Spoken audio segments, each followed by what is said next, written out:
Hai korang nak makan sup daging lembu panas-panas yang dibuka 24 jam? Korang kena tengok video ni sampai habis tau korang.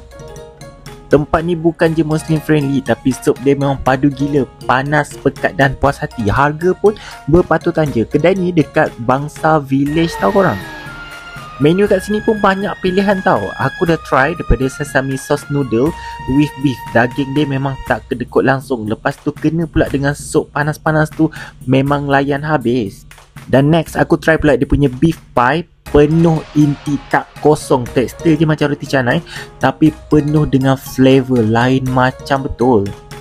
Lepas tu aku try pula dia punya steam zio bao ni. Dia macam pau. Inti padu dia penuh gila dia punya intian tu. Dan juga fried beef dumpling, crunchy setiap gigi kat tu. And then last kali aku try chicken squirrel. Bakar dia cukup rasa jus dan berperisa. Kalau korang datang dekat sini, anytime je korang.